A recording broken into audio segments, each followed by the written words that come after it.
મારવું નથી મન વાળવું છે.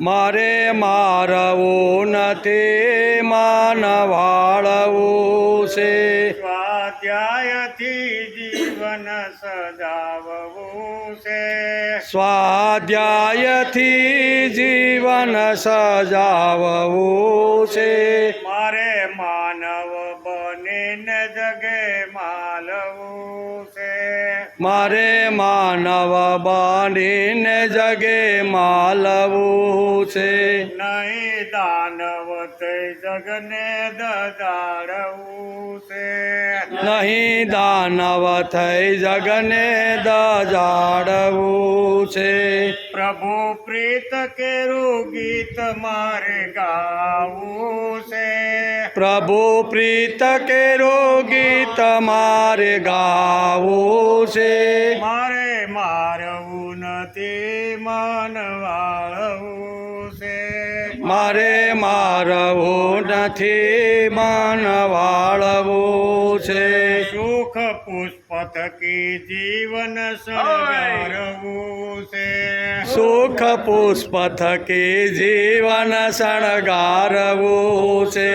અને દુઃખના કંટકથી કંડારવું છે. અને દુઃખના કંટકથી કંડારવું છે. બને નિજનો ઘડવૈયો ઘડાવું છે. બની નિજનો ઘડવૈયો ઘડાવું છે. મારે મારવું નથી મન વાળવું છે. મારે મારવું નથી મન વાળવું છે. સદા હસતા રહીને હસાવવું છે. સદા હસતા રહીને હસાવવું છે. વળી રડતા જીવનને રીઝાવવું છે. વળી રડતા જીવનને રીઝાવવું છે. ઝેર મીરા બનીને પચાવવું છે. ઝેર મીરા બનીને પચાવવું છે. મારે મારવું નથી મન વાળવું છે. મારે મારવું નથી મન વાળવું છે. કૃતિ ભક્તિથી શક્તિ વિકસાવવી છે. કૃતિ ભક્તિથી શક્તિ વિકસાવવી છે. વળી કૃતિ ભક્તિને કંડારવી છે. વળી કૃતિ ભક્તિને કંડારવી છે. દક્ષ ભક્ત બની દ્વાર દ્વાર જાવું છે. ભક્ત દક્ષ બની દ્વાર દ્વાર જાવું છે. મારે મારવું નથી મન વાળવું છે. મારે મારવું નથી મન વાળવું છે. મારે ગીતા ગાયક ના થઈ જાવું છે. મારે ગીતા ગાયક ના થઈ જાવું છે. ગીત ગામડે ગામડે ગાવું છે. ગીત ગામડે ગામડે ગાવું છે. પાઠ જીવનના ગોખતા જાવું છે. પાઠ જીવનના ગોખતા જાવું છે. મારે મારવું નથી મન વાળવું છે. મારે મારવું નથી મન વાળવું છે. સ્વાધ્યાયથી જીવન સજાવવું છે.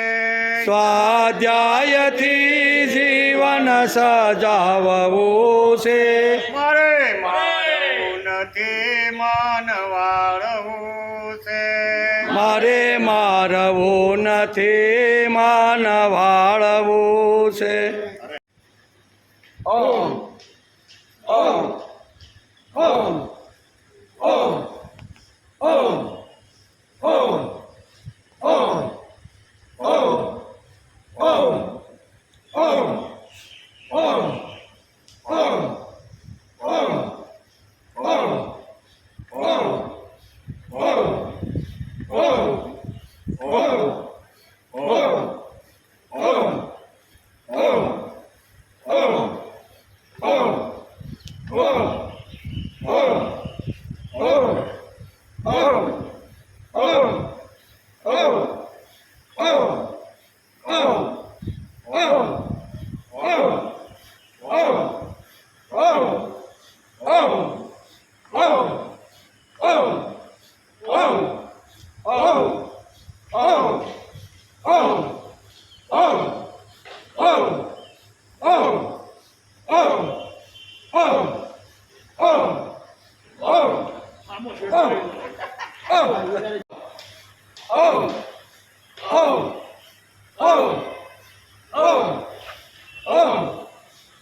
બે મિનિટનું કામ છે સવારે થોડાક વહેલા આવતા હોય ને તો કંઈક કરાવવા તો લાગો.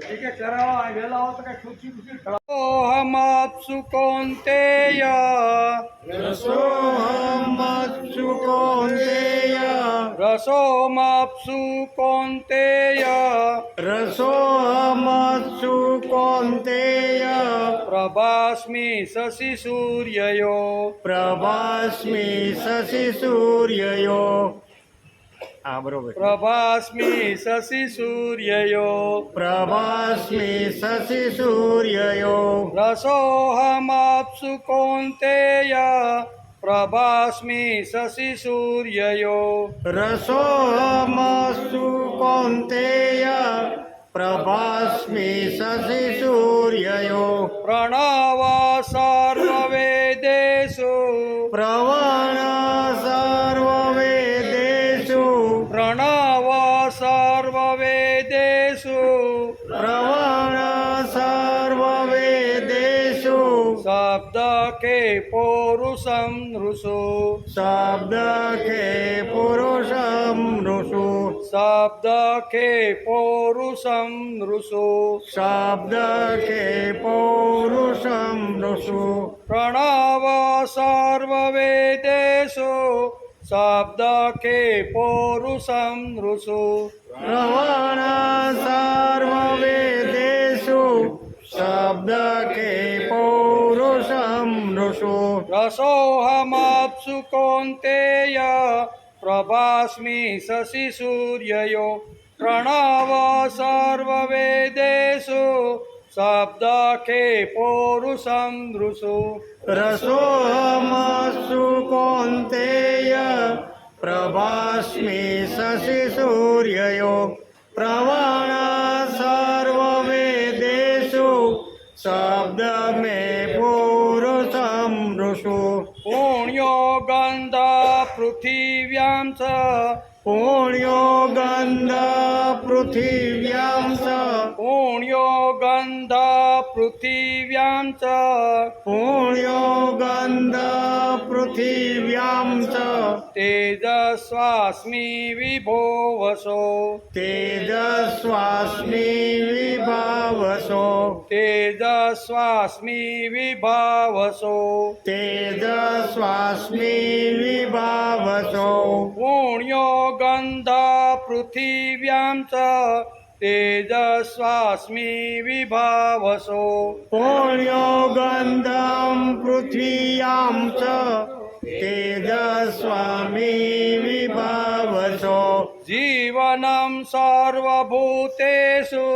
જીવનમ સર્વભૂતેષુ જીવનમ સર્વભૂતેષુ જીવનમ સર્વભૂતેષુ તપસ્વાસ્મિ તપસ્વિષુ તપસ્વાસ્મિ તપસ્વિષુ તપસ્વાસ્મિ તપસ્વસુ તપસ્વાસ્મિ તપસ્વિષુ જીવનમ સર્વભૂતેષુ તપસ્વામિ તપસ્વિષુ જીવનમ સર્વભૂતેષુ તપસ્વામિ તપસ્વિષુ પુણ્યો ગંધ પૃથિવ્યાં ચ તેજસ્વામિ વિભો વસો જીવનમ સર્વભૂતેષુ તપસ્વાસ્મિ તપસ્વિષુ પુણ્યો ગંધ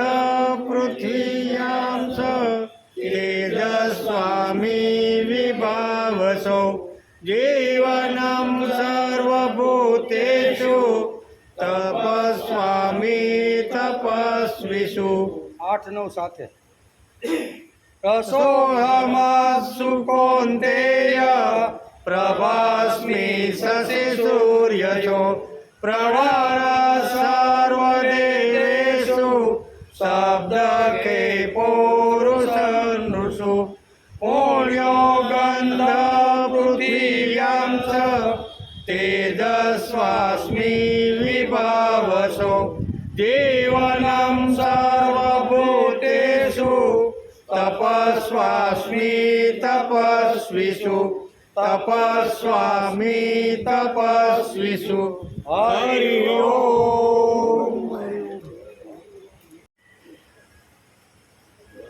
વસુદેવસુતં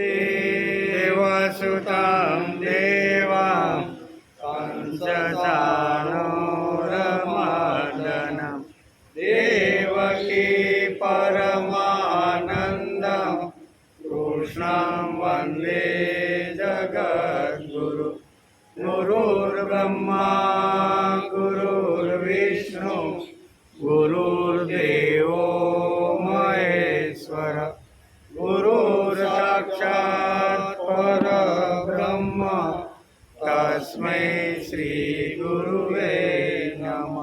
નારાયણં નમસ્કૃત્યં નરં ચૈવ નરોત્તમં દેવીં સરસ્વતી વ્યાસં તતો જયમુદીરયેત તતો જયમુદીરયેત.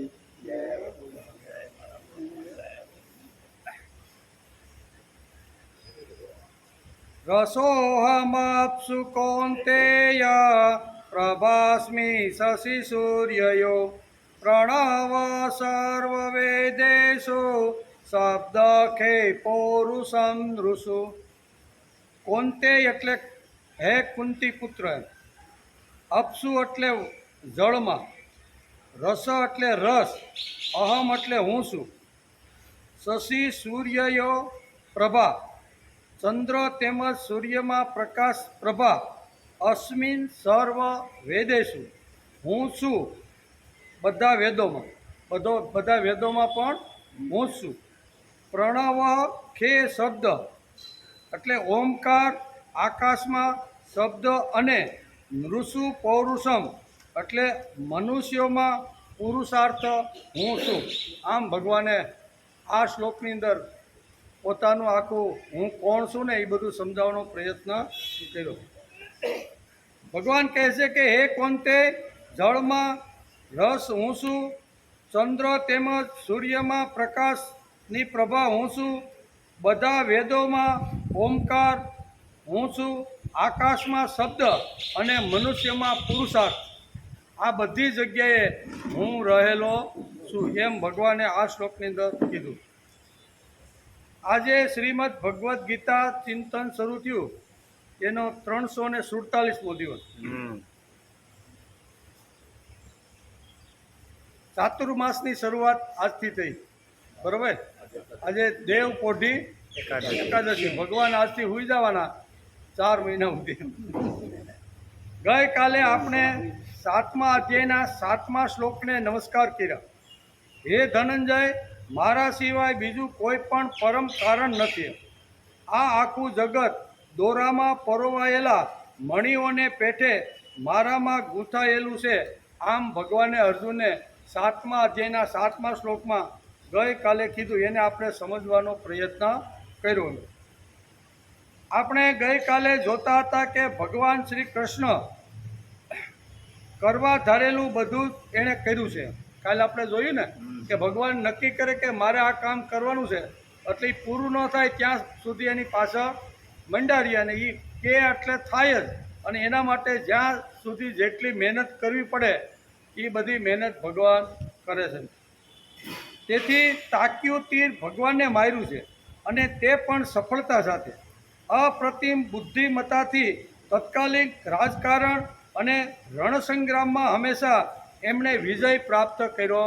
રણ સંગ્રામ હોય કે વ્યવહારિક કે કોઈ પણ સાંસ્કૃતિક કામ હોય, પણ બધી જગ્યાએ એમણે વિજય પ્રાપ્ત કર્યો છે.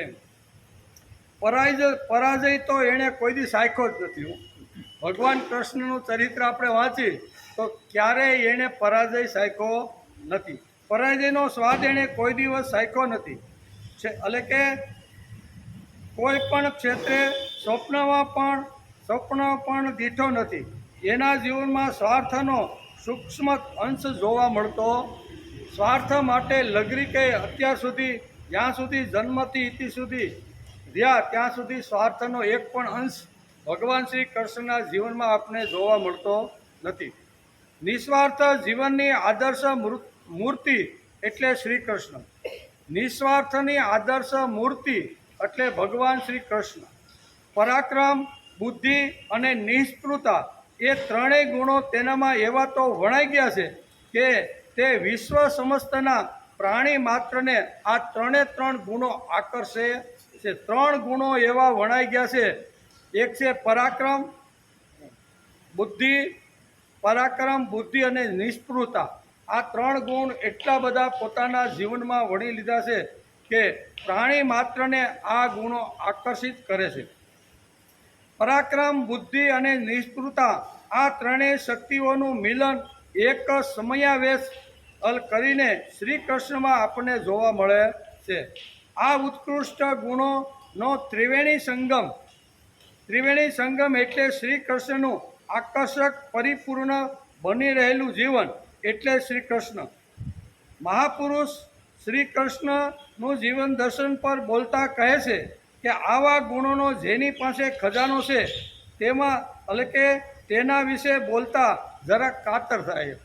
આવા મહાન ગુણોનો ભંડાર જે ભગવાન કૃષ્ણની અંદર છે એના વિશે જો બોલવાનું હોય ને તો કોઈ સંતો, મહાપુરુષો, આચાર્યોને ઘણીવાર કાતર થાય કે આવા મહાપુરુષ વિશે આટલા ગુણોનો ભંડાર ને ખજાનો છે એની હું વાત કરું.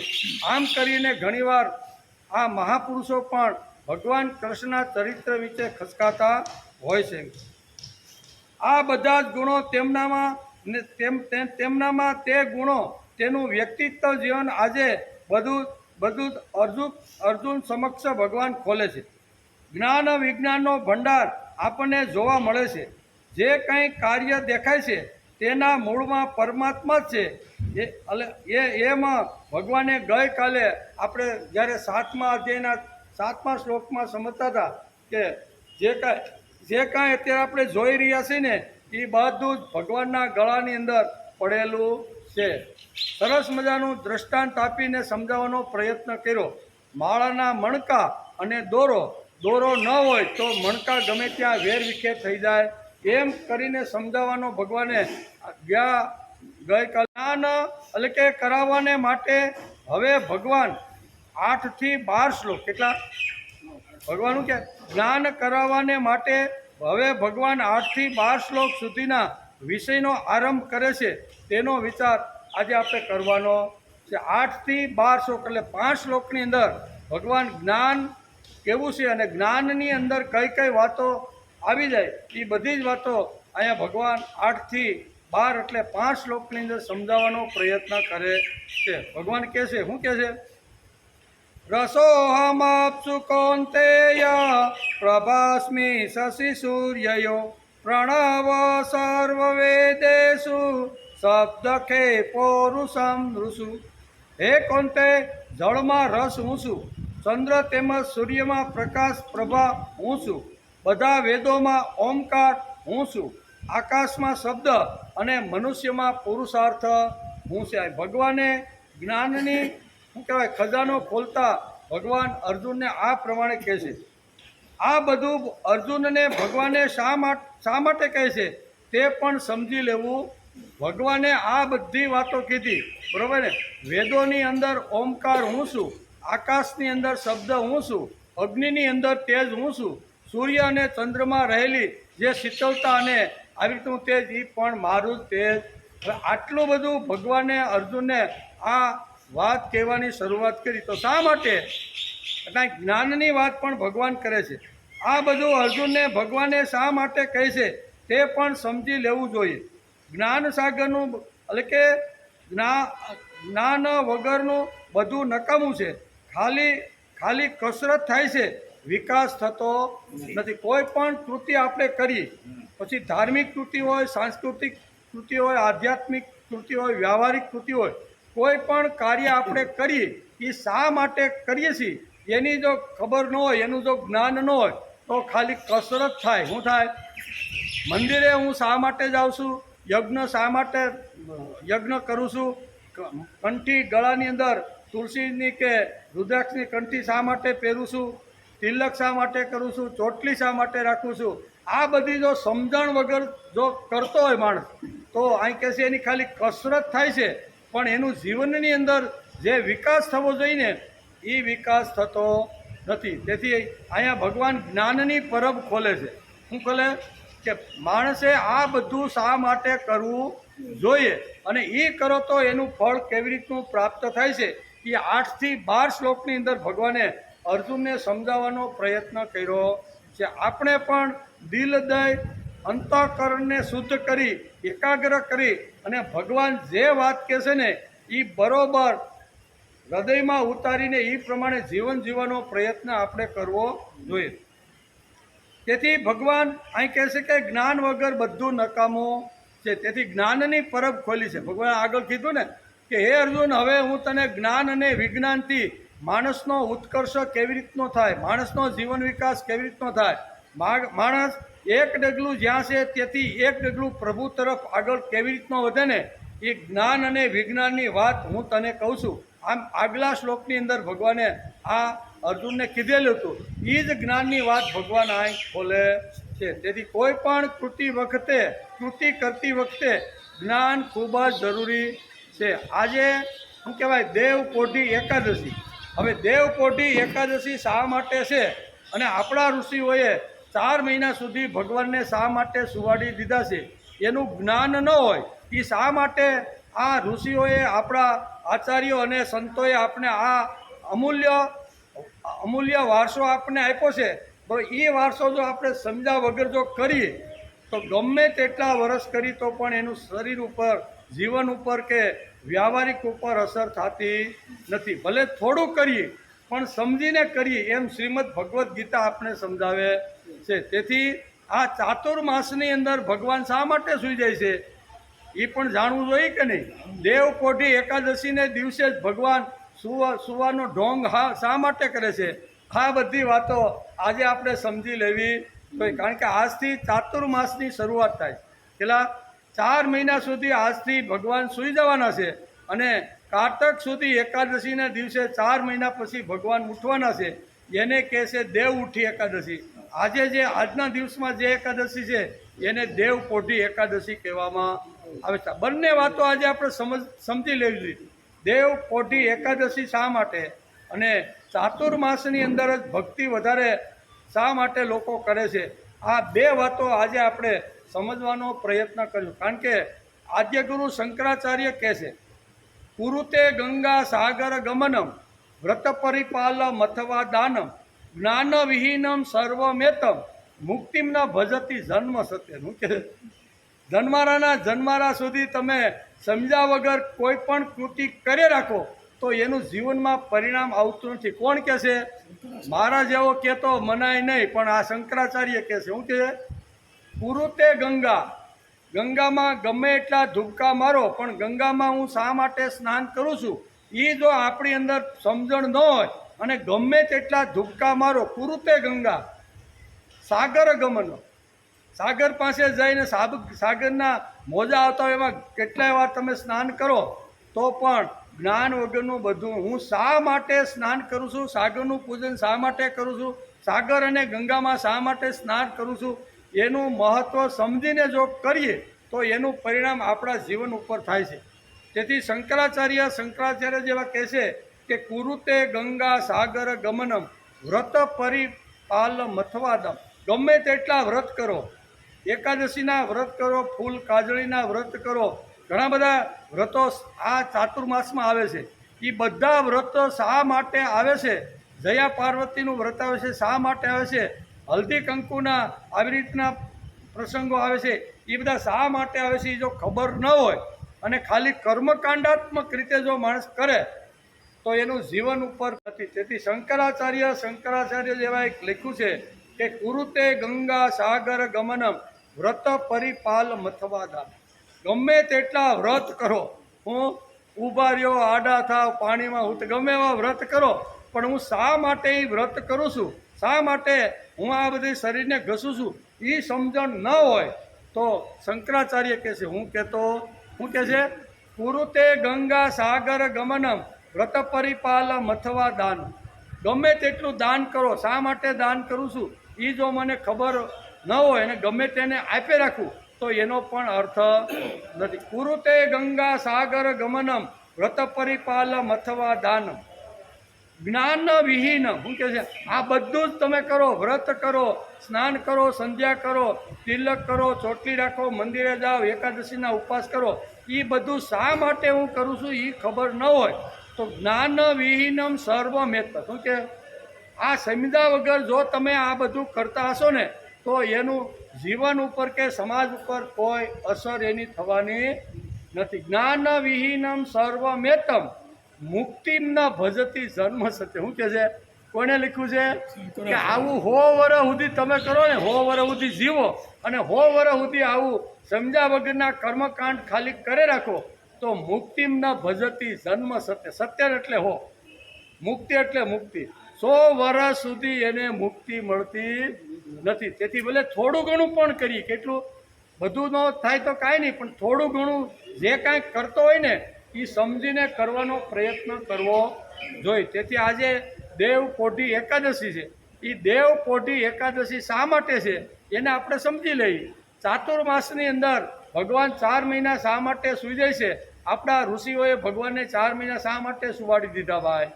બરોબર. તો આ બધી વાતોને આજે આપણે સમજીને જવાનું છે, ક્લિયર કટ થઈને જવાનું છે. તેથી આજે આપણે એનો વિચાર કે ગીતા તો કાયમની છે, એ આપણે સોમવાર આવશે ત્યારે આ શ્લોકને આપણે આગળ લઈ જશું. પણ આજે યોગાનો યોગ, દેવપોઢી એકાદશી અને ચાતુર્માસનો પ્રારંભ આજથી થાય છે. ભગવાન શ્રી રામ વાલીને માર્યા પછી, વાલીને શું કહેવાય, રાજ્યાભિષેક કર્યો અને પછી વાલી કહે છે તમે મારું કામ કરી દીધું, હવે મારે તમારું કામ કરવાનું બાકી થયું. કારણ કે 2 પ્રતિજ્ઞા લીધી હતી અરસપરસ કામ કરવાની. એકને સીતા આવી રીતનું કોઈ ઉપાડી ગયો તો એ શોધવાની હતી, અને બીજું પોતાનો ભાઈ પોતાનું મળેલું રાજ્ય લઈ લીધું હતું અને હદ બહાર કાઢી મૂક્યો હતો, એ પાછું મેળવવા માટે સુગ્રીવને જરૂર હતી. 2 દુઃખી હતા. કેવા? રામ પણ દુઃખી અને સુગ્રીવ પણ દુઃખી. બંનેએ પ્રતિજ્ઞા અગ્નિની સાક્ષીએ લીધી, બંનેએ કામનો પ્રારંભ કર્યો અને ભગવાને પહેલું કામ સુગ્રીવનું કરી આપ્યું. હવે સુગ્રીવ કહે છે કે ભગવાન આ કિષ્કિંધા નગરી તમારી, તમે એના ઉપર રાજા બની અને અમારી ઉપર તમે સત્તા. ભગવાન કે મેં રાજા બનવા માટે કે રાજ સત્તા લેવા માટે મેં આ વાલીને માર્યો નથી. સત્તા પણ તારી, રાજા પણ તું, એમ કરી અને અહીંયા એને રાજ્યાભિષેક કરે છે. એમ કરીને પછી સુગ્રીવ કહે છે કે હવે મારે તમારું કામ કરવાનું છે, સીતા સંશોધન. ત્યારે ભગવાન હળવેકથી કહે છે કે ભાઈ ચોમાસું શરૂ થઈ ગયું છે, વરસાદ પડે છે, કાદવ ખૂબ હોય અને કાદવની અંદર સેના લઈને કોઈ જગ્યાએ શોધખોળ કરવીને એ તો ખૂબ અઘરું પડે છે. એટલે હું સામેનો જે પર્વત છે ને એ પર્વત ઉપર ચાતુર્માસ કરવા માટે જાઉં. કાર્તક મહિનાની અંદર આપણે શરૂઆત કરીશું. જ્યારે ચાતુર્માસ પૂરા થાય હું પણ તપસ્યા કરી લઉં, હું પણ સાધના કરી લઉં અને તમારે પણ જે કાંઈ આવી રીતની તૈયારીઓ કરવી હોય ને એ બધી તૈયારીઓ તમે પણ કરી લો. આમ કરીને ભગવાન રામે પણ ચાતુર્માસ કર્યા કે નહીં? આ બધું શા માટે છે એ સમજીને આપણે કરીએ તો એનું જીવનમાં પરિણામ આવે. ભગવાનને પણ કંઈ સાધના કરવાની, કંઈ તપસ્યા કરવાની, કંઈ ચિત્ત એકાગ્ર કરીને મનને શુદ્ધ કરવાનું હશે ત્યારે જ એણે કીધું ને કે હું પણ સાધના કરીને ભક્તિ કરી લઉં.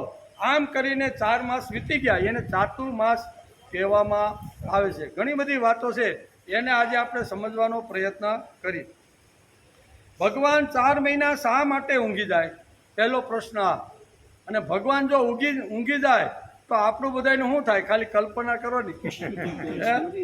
એટલે સતાય કે ભગવાન 4 મહિના શા માટે પોઢી જાય છે? શા માટે? તો કે આ સમજવું ખૂબ જ જરૂર છે. આજે એકાદશી છે અને ચાતુર્માસનો પ્રારંભ થયો છે. બે વાતો આજે આ દિવસે આપણે જોવા મળે છે. અષાઢ સુદ એકાદશીને દિવસે દેવસની એકાદશી પણ કહે છે. આ દિવસથી ચાતુર્માસના વ્રતનો પ્રારંભ થાય છે અને દેવ ઉઠી એકાદશી એટલે કે કારતક મહિનાની સુધી એકાદશીને દિવસે એ દેવ ઉઠી અને અત્યારે દેવ પોઢી, આ બે વચ્ચેનું જે અંતર છે ને એ 4 માસનું છે, તેને ચાતુર્માસ કહેવામાં આવે છે. આ દિવસથી 4 માસ માટે પ્રભુ ઊંઘી જાય. શું છે? 4 માસ માટે પ્રભુ ઊંઘી જાય છે. યથા દેહે તથા દેવો, આપણું શાસ્ત્ર શું કહે છે? યથા દેહ, જેવો દેહ, જેવું મને જોઈને એવું મારા ભગવાનને જોઈ. આ એક સીધી સાદી વાત આપણા શાસ્ત્રકારોએ લખી રાખી. જે મને ગમે તે ભગવાનને ગમે, મને ન જોઈએ તે મારા ભગવાનને પણ ન જોઈએ. મને જે સારું લાગે તો મારા ભગવાનને પણ સારું લાગે એ પણ એને જોઈએ. યથા દેહે તથા દેવે, એમ આપણું શાસ્ત્ર આપણે કહે છે. તેથી યથા દેહે તથા દેવે ની ભાવિક ભક્તોની ભાવના અહીં આ દેવ ઓઢી એકાદશીની અંદર આપણે જોવા મળે છે. આ ભાવિક જે ભક્તો છે, ભગવાનના જે લાડકા દીકરા બનીને જે ભગવાનની ભક્તિ કરે છે, એના માટેના ઘણા બધા વર્ણનો કર્યા છે. તેથી ભાવનાથી એટલે કે ભક્ત ભગવાનને ફૂલ, અત્તર, પ્રસાદ ઇત્યાદિ વસ્તુઓ ધરાવે છે. ભક્તને સ્નાન ગમે છે, તેથી ભગવાનને પણ એ સ્નાન કરાવે છે. આવું છે કે નહીં?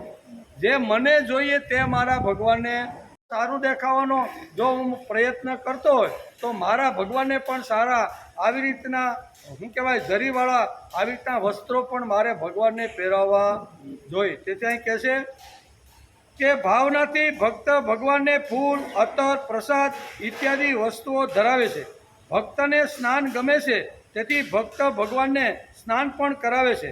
ભક્તને સારા વસ્ત્રો પહેરવા ગમે છે, તેથી ભગવાનને સુંદર ઝરીના વસ્ત્રો પહેરાવે છે. આ ભક્તની ભાવના છે. શું છે? મને જે જોઈ એ મારા ભગવાનને જોઈ, આ ભક્તની ભાવના છે. આ ભક્તની કલ્પના શાસ્ત્રકારોએ આપને આપી છે. ભક્ત જો કામ કરતાં કરતાં થાકી જાય, બરાબર, ભક્ત જો પણ કામ કરતાં કરતાં થાકી જાય છે, તેથી પોતે પણ 7-8 કલાક જેમ આરામ કરે છે, ઊંઘી જાય છે, તેમ મારા પ્રભુ પણ વિશ્વ ચલાવતા થાકી જાય છે, તેથી મારે પણ ભગવાનને સુવાડી દેવા. આ કોની કલ્પના છે? ભક્તની. ભક્ત આવું વિચાર કરે છે કે હું પુરુષાર્થ કરું છું, મહેનત કરું છું, પરસેવો પાડું છું, એટલે મને પણ શરીરની અંદર થાક લાગે છે, તેથી 5-7-8 કલાક સુધી માણસને થાક ઉતારવા માટે ઊંઘ જોઈ કે ન જોઈ, તેથી ભક્ત પણ સૂઈ જાય છે.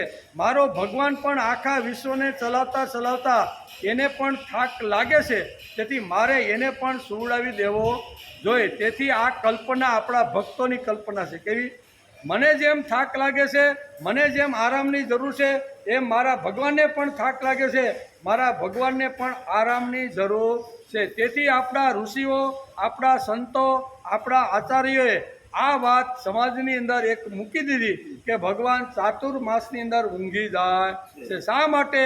કે આખા વિશ્વનો ભાર એના ઉપર છે અને એ વિશ્વને ચલાવવા માટે અગવડ, થાક, થકાવટ, પુરુષાર્થ, પરસેવો, મહેનત બધી પડે અને એમાં માણસને થાક લાગે તો ભક્તને લાગે છે કે મારા ભગવાનને પણ થાક લાગ્યો છે, હાલો 4 મહિના માટે હું પણ એને ઓઢાડી દઉં એમ. તેથી ભક્ત કામ કરતાં થાકી જાય છે, તેથી પોતે જેમ આરામ કરે, ઊંઘી જાય, તેમ મારા પ્રભુને વિશ્વને ચલાવતા થાક લાગ્યો છે, તેથી તેની આ ભાવનાથી ભગવાન 4 મહિના ઊંઘી જાય. ભક્ત સુવાડી જાય અને ભગવાન ઊંઘી જાય. ભક્ત કે ભગવાન હવે સૂઈ જાઓ, 4 મહિના સુધી હવે અમે તમારે શાંતિથી તમે આરામ કરો, તમારું કામ અમે કરશું, એમ ભક્ત ભગવાનને કહે છે. તમને પણ આરામ જોઈએ, તેમણે પણ ચાતુર્માસમાં ઊંઘવું જોઈએ. એવી ભક્ત એટલે કે ભક્તિશીલ હઠ પણ ભક્તે રાખીએ છીએ, હઠ પણ પકડીએ છીએ. ઘણીવાર બાપ બહુ કામ કરે અને છોકરાને એમ થાય કે આ રાત દિવસ ખેતીમાં એટલું ને એમાં મોસમ હોય ને ત્યારે તો 20 કલાક કામ કરે, 4 કલાક મારા બાપા હુવે છે. એટલે ઘણીવાર યુવાન દીકરાને થાય કે બાપા તમે હવે પોઢી જાઓ તો સારું છે, 2 રાતથી તમે સતત ઉજાગરો કરો છો કે નહીં. ઘણીવાર કે એમ ભક્ત પણ હઠ પકડીને બેઠો છે કે ભગવાન આખા વિશ્વને તમે ચલાવો છો એટલે તમે થાક્યા હશો, તેથી હઠ કરીને ભક્ત ભગવાનને 4 મહિના સુધી સુવાડી દે છે. એના આપણા શાસ્ત્રકારોએ ચાતુર્માસ કીધો છે. કેવો? અને ચાતુર્માસ કીધો છે. એ ભક્તિશીલ હઠ પ્રભુ શયનની આ કલ્પનામાં સૌંદર્ય અને મધુર્ય એટલે કે માધુર્યની એલસી અને કેસર નાખે છે. દૂધને પોતાની કિંમત તો છે જ. ઓરિજિનલ જે ગાયનું દૂધ આવે ને એની વાત કરે છે. અત્યારે જેમ હમણાં વાત થઈ ને કે 5 લીટર જોઈશી તો કે હા મળી જાય, 10 લીટર જોઈશી તો કે હા મળી જાય, બરોબર. એને જેટલું એની વાત કરતા નથી, પણ ઓરિજિનલ જે ગાયનું જે દૂધ હોય છે ને એને પોતાની કિંમત તો હોય જ છે. પણ એની અંદર જો વધારાનું કેસર નાખીને ઘોળવામાં આવે, બધા નાખીને જો પીવામાં આવે તો દૂધની કિંમત વધે કે નહીં? દૂધની પોતાની કિંમત તો છે જ, પણ એની વધારે કિંમત ક્યારે થાય તો કે અંદર કેસર અને આવી રીતને બદામ પિસ્તા નાખીને જો પીવામાં આવે તો દૂધની પણ કિંમત વધે છે. માણસ જેમ થાકીને સૂઈ જાય છે તેમ ક્યારેક કંટાળીને પણ સૂઈ જાય. આપણો થોડો ભરો, આપણે ઘણી વાર થાકીને સૂઈ જાય કે બહુ થાક લાગ્યો, 2 રાતનો ઉજાગરો છે, આ ઓપને રાખ્યું અને મોસમ એવી છે ને કે પાછું શિયાળુ પાક આપણે વાવવાનો છે એટલે ડબલ કામ કરવું, એમ કરીને ઘણી વાર થાકે એટલે માણસ સૂઈ જાય. એવી રીતે માણસ કંટાળીને પણ સૂઈ જાય. કેવો? કંટાળીને ઘણીવાર ઘણા લોકો સૂતા હોય છે. તેથી અહીં કહે છે કે માણસ જેમ થાકીને સૂઈ જાય છે તેમ ક્યારેક કંટાળીને પણ સૂઈ જાય છે. જીદી છોકરાથી કંટાળીને તને ઠીક લાગે તેમ કર એમ કહીને ઘણીવાર બાપ ગોદડું ઓઢીને સૂઈ જાય છે. બાપા ઘણીવાર કહેતા હોય કે આ ખેતરમાં આ પાક સારો છે, મારો 20 વર્ષનો અનુભવ છે, હવે તું ખેતી કરવા લાગ્યો ને એટલે આ ખેતરમાં જો તું આ પાક વાવીશ ને તો દીકરા સારું ઉત્પાદન, આવું 2-4 વખત કે અને છોકરો તો હઠ પકડીને બેઠો કે ના મારે તો આવી રીતનું કરવાનું છે. બાપે 2-5 વખત કીધું હોય, બાપ પણ કંટાળી જાય અને પછી ગોદડું ઓઢીને સૂઈ જાય. એટલે કંટાળાથી ઘણીવાર માણસ ઊંઘી જાય છે. કંટાળાથી ઘણીવાર માણસ ઊંઘી જાય છે. એટલે કે અહીં કે ઘણીવાર મા બાપ કાં તો બાપ સૂઈ જાય તેવું તો ભગવાનના બારામાં નહીં હોય ને. ભગવાન આપણા બધાથી કંટાળીને તો નહીં સૂઈ ગયા હોય ને. ભગવાન કે મેં ગીતામાં કીધું છે કે મારો અને અર્જુનનો જે સંવાદ છે ને 18મા અધ્યાયમાં કીધું. શું કીધું? કે મારી અને અર્જુન વચ્ચેનો જે સંવાદ અત્યાર સુધી અમે બેએ કર્યો એ જ્ઞાનને માથે લઈ અને ઘર સુધી પહોંચાડી અને જીવન જીવવાનો જો પ્રયત્ન કરતો છે ને તો આનાથી મને વધારે કોઈ વાલો. આવું ભગવાને કીધું કે મારો સંદેશો લઈ જવા માટે મેં એને કીધું છે, પણ મારો સંદેશો કોઈ લઈ જતા વારંવાર કહેવા છતાંય જીવ માનતો નથી. હાલની ગોદડું ઓઢીને સૂઈ જાઓ, આમ કરીને ભગવાન તો નહીં સૂઈ ગયા હોય ને. આ બધી આપણી કલ્પનાઓ છે. આ કલ્પનાનો વિચાર કરીએ તો 4 માસ માટે ભગવાન રિયલી શા માટે સૂઈ જાય છે એ આપને ખબર પડે. પહેલું કંટાળાથી કદાચ જેમ બાપ સૂઈ જાય, પણ માણસના કંટાળાથી ભગવાનને એમ લાગ્યું કે હાલની હવે 4 મહિના માટે ઊંઘી જાઓ, આ થોડોક સુધરે તો એમ કે બરાબર. તેથી અહીંયા જેમ જીદી છોકરાથી કંટાળીને અને તને ઠીક લાગે તેમ કર એમ કહીને ઘણીવાર મા બાપ કાં તો બાપ સૂઈ જાય તેવું તો ભગવાનના બારામાં નહીં હોય ને. ભગવાન ગીતામાં કહે છે કે મમ વર્તમાનું વર્તનતે મનુષ્ય પાર્થ સર્વસ્વ. ભગવાને ગીતામાં શું કીધું? મમ વર્તમાનું વર્તનતે મનુષ્ય પાર્થ સર્વસ્વ. મારા રસ્તે જે ચાલે તે માણસ, બાકી સમજી લેવાનું. શું કહે છે? મમ વર્તમાનું વર્તનતે મનુષ્ય. મારા રસ્તે ચાલે તે માણસ, બાકીના તારે સમજી લેવાનું કોણ છે. તેથી અહીં કહે છે કે મમ વર્તમાનું વર્તનતે મનુષ્ય પાર્થ સર્વસ્વ. હે પાર્થ, મારા રસ્તે ચાલે તેટલા જ માણસો છે, બાકી તારે સમજી લેવાનું. અર્થાત મનુષ્ય તે જે મારા માર્ગનું અનુસરણ કરે. ભગવાન શું કહે છે? મમ વર્તમાનું વર્તનતે મનુષ્ય પાર્થ. હે પાર્થ, મારા માર્ગનું જે અનુસરણ કરે અને એ પ્રમાણે જીવન જીવવાનો જે પ્રયત્ન કરે એને જ હું માણસ કહું છું એમ ભગવાન કહે છે. આજે માનવ ભગવાનનો એટલે કે આજે માનવ ભગવાનનો સત્યમ શિવમ સુંદરમ એટલે કે પંથ છોડીને વિપરીત માર્ગે જવા લાગ્યો. સત્યમ શિવમ સુંદરમ આ માર્ગ ભગવાનનો છે.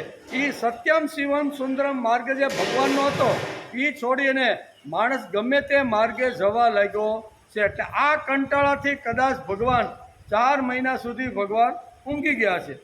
ભગવાનના કંટાળાનું આ પણ એક કારણ હોઈ શકે અને તેથી જ કદાચ ન શ્રોષ્યસી વિનક્ષતિ. હું 18માં કહી દીધું, જો તું મારું સાંભળીશ નહીં ને તો તારો વિનાશ નક્કી છે. હું કહી દીધું, શોષ્યતિ વિનશ્યતિ. તું મેં કીધેલું જે તત્વજ્ઞાન છે, મેં કીધેલું જ્ઞાન અને વિજ્ઞાનની જે વાતો છે ને એ પ્રમાણે તું જીવન જીવવાનો પ્રયત્ન ન કર તો તારો વિનાશ નક્કી જ છે એવું ભગવાને કહી દીધું. તેથી શ્રોષ્યસી વિનક્ષતિ એમ કહીને ભગવાન સૂઈ જતા હોય એ પણ સંભવ છે.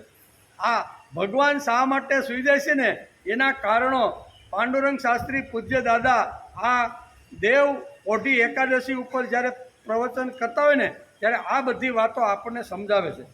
આ કંટાળાથી તો કદાચ ભગવાન સૂઈ જતા નહીં હોય ને. આ સૃષ્ટિથી વિચારતા ભગવાનનું સૂઈ જવું એ માનવ માત્રને માટે આત્મનિરીક્ષણ કરવાનો વિષય. ભગવાન શા માટે સૂઈ જાય છે એનું આત્મનિરીક્ષણ તો કરવું જોઈએ કે નહીં? કે નાના હાલો દેવ પોઢી એકાદશી આવી, ચાતુર્માસ આવ્યા ને ભગવાન સૂઈ ગયા એટલે આપણે હવે નહીં, પણ શા માટે હતા એનું આત્મનિરીક્ષણ માણસ જીવે કરવું કે ભગવાન શા માટે 4 મહિના માટે સૂઈ ગયા છે. તેથી પ્રવર્તમાન વિષયમાં રસ ન હોય તો પણ માણસ સૂઈ જાય. જે વિષય હાલતો હોય, સત્સંગ હાલતો હોય, સ્વાધ્યાય હાલતો હોય કે કોઈ મહાપુરુષ આવી રીતના પ્રવચનો કરતા હોય અને એ વખતે એની અંદર જો રસ ન પડે ને તો પણ ખુરશી ઉપર માણસ હોઈ જાય કે ન હોઈ જાય? એટલે હોઈ જવાના ઘણા બધા કારણો, ઊંઘ શા માટે આવી જાય છે એના ઘણા કારણો દાદા પાંડુરંગ શાસ્ત્રી પોતાના પ્રવચનમાં કહે છે. પ્રવર્તમાન વિષયમાં રસ ન હોય તો પણ માણસ સૂઈ જાય. આજે પણ ઘણા ગીતા સાંભળતા સૂઈ જાય છે. એનું કારણ કે ગીતા ગાનાર અને ગીતા ઉપર જે વાત ચાલી રહી છે એની અંદર એને રસ નથી. તેથી ખુરશી ઉપર શાંતિથી 2 આંખો શું કહેવાય બંધ કરીને પંખાની સરસ મજી હવામાં હોઈ જાય છે. એટલે ઘણીવાર પ્રવર્તમાન વિષયમાં રસ ન હોય તો પણ ઘણીવાર ઊંઘ આવે. આ બધા કારણો છે. આ ઊંઘી જાય છે ભગવાન એનું થોડુંક આપણે આત્મનિરીક્ષણ તો કરવું જોઈએ ને. પહેલાં આ બધું કરીને પછી ભગવાન ઓરિજિનલ હુકામાં ઉતારશે એનો જો વિચાર કરીએ તો આ બધી દેવ પોઢી એકાદશી શા માટે છે ને એ આપણે બરોબર ફિટ આપણા મગજમાં બેસી જાય. તેથી ગંભીર વ્યાખ્યાનોમાં આપણે ઘણીવાર શ્રોતાઓને ઊંઘતા જોઈએ છે. ગંભીર એવો વિષય આવી ગયો હોય કે જે શું કહેવાય માથા ઉપરથી જાય, એમાં એક શબ્દ આપણે સમજાય નહીં ને, હોય તત્વજ્ઞાનની વાત, ઊંચી વાતો હોય પણ આપણે ઘણીવાર એ સમજી ન શકીએ ને તો પણ માણસને બગાસા આવે, કંટાળો આવે અને ખુરશી ઉપર કે ભલેની મોટી ઊંચી વાતો કરે, આપણે શાંતિથી ઊંઘી જાય. એટલે ઊંઘવાનું આ એક પણ કારણ હોઈ શકે છે. તેથી ગંભીર વ્યાખ્યાનોમાં આપણે ઘણીવાર શ્રોતાઓને ઊંઘેલા જોઈએ છીએ. કારણ એટલે કારણ સાંભળવામાં એમને રસ નથી. નવીનતા કે વિષયમાં એટલે કે વૈવિધ્યનો અભાવ ઘણીવાર માણસને ઊંઘાડી દે છે. ઘણીવાર વક્તા હોય એ ગમે તેવી આડીહવળી વાતો કરે અને એમ થાય કે આ તો બીજું હાંકવાનું ચાલુ કરી દીધું છે, આમાં કાંઈ શાસ્ત્રમાં નથી ને પોતાની રીતે. એટલે ઘણીવાર શ્રોતાને એમ થાય કે હવે આનું સાંભળવું એના કરતાં હાલોની 1 કલાક શાંતિથી સૂઈ જાય. એટલે ઘણીવાર આવું પણ ઊંઘવાના પ્રકારો બતાવ્યા છે. કેવા ઊંઘ શા માટે આવે છે અને ઊંઘ કેમ થાય છે. તેથી અહીંયા એટલે કે નવીનતા કે વિષયમાં વૈવિધ્યનો અભાવ ઘણીવાર માણસને ઊંઘાડી દે છે. તેથી દિને નવમ માણસની અંદર નવું હોવું જોઈએ. એ શ્લોકની અંદર શું કીધું ને એની નવીનતા બીજે દિવસે બીજા શ્લોકની અંદર કંઈક નવી વાતો હોય તો માણસને ઊંઘ આવે ને. એકની એક વાત વારંવાર કહેવામાં આવે તો એ કે ભાઈ ગઈકાલે કીધી તો ને આજે ભાઈ એ જ કહેવાના છે, એના કરતાં સૂઈ જાવ નહીં કે શાંતિથી સૂઈ જાવ નહીં કે સવારે ઉઠવું.